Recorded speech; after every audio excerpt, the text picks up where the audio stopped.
This video is brought to you by Miniature Market. Thousands of board games, miniatures, and paints, discount prices at miniaturemarket.com. Good morning, everybody on Rob's Tabletop World. Today is Tuesday, and that means I've taken over the channel. Da-da-da.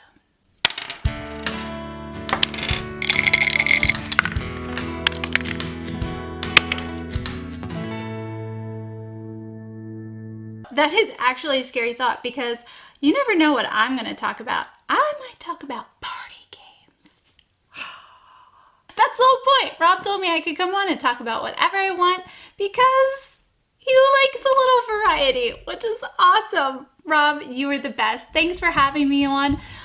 Today I'm not talking, well, I might be talking about party games a little bit, but today I'm talking about games that okay, so if you hear thumping, I'm in the basement. The kids are running around upstairs because it's 30 degrees outside and they're stuck inside. So just bear with me. Not the most professional, but that's why Rob said it's okay if I'm on here. With this quarantine and not being able to meet with my board game group, it's had me thinking very fondly of past gaming memories. And some of my favorite memories are from those times when I played a game for the first time and I realized immediately I had to have that game. And I bought it on the spot or decided I needed to buy it. Orleans. I played this with my friends from game group. It was Jim and his daughter Shannon.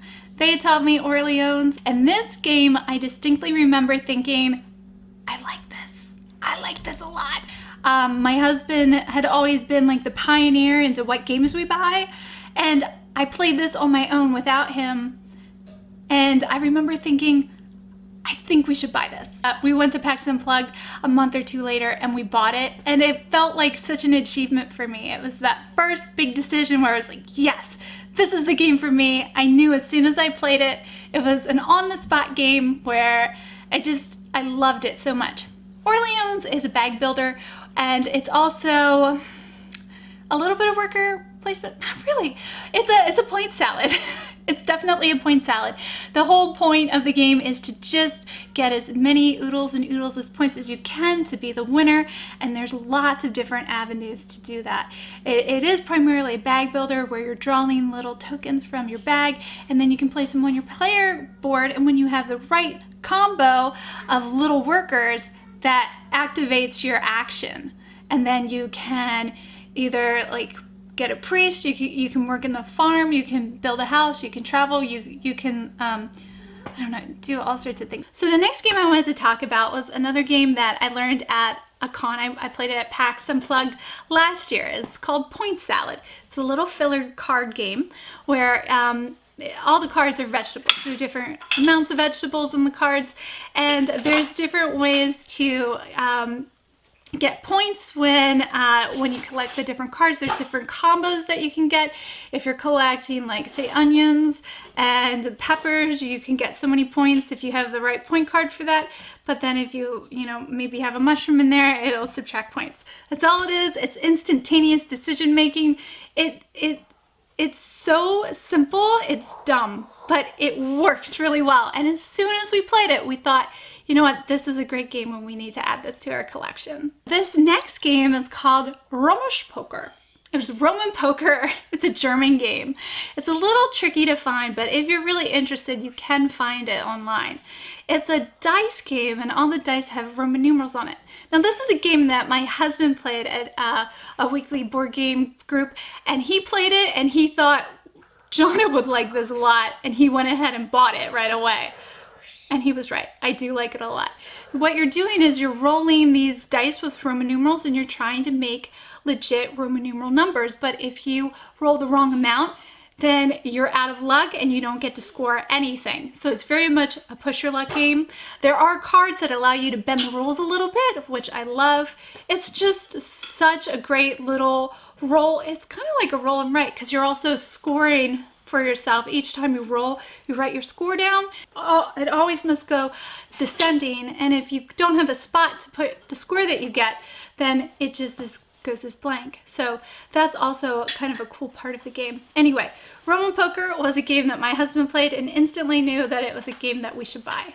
So this next game is Century Golem Edition, and it is a spin-off. It's the exact game as Century Spice Road with just different theming.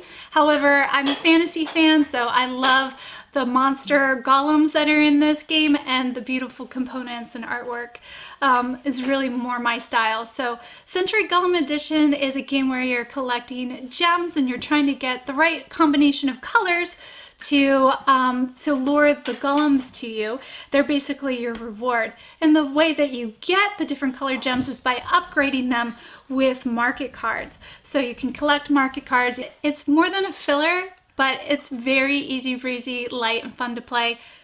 This was the first game that I played and I instantly knew I wanted it, and I asked for Christmas that year. The next game I'm going to talk about, I only played recently. I remember distinctly playing it on February 15th at our local board gaming group.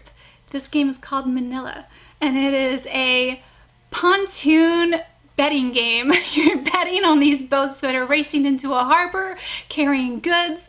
So what happens is you place the ships on the board, you roll the dice, and then they move forward. And then you place your pawn out, taking a stake in what's going to happen in the race. So you can either bet that the ships are going to sink, or that the ships are going to come into harbor, or you can take a position in the pirate boat, and if the ships land on 13 and just one short space of making it into the harbor, you can take over the ships and take all the cargo for yourself. And it's all based on dice rolls. It's total luck, and it is just absolutely bonkers fun. When we played it for the first time, I felt so happy. I hadn't had that much fun playing a board game, except if you count D&D. I just fell in love with it immediately. And while we were playing it, I was saying, Daniel, can we buy this game? Is it on Amazon? Is it like Miniature Market? Where can we find this game? And we did. We bought it the next day. So Manila was definitely a on-the-spot game for us. What are some on-the-spot games for you? I'd like to hear in the comments.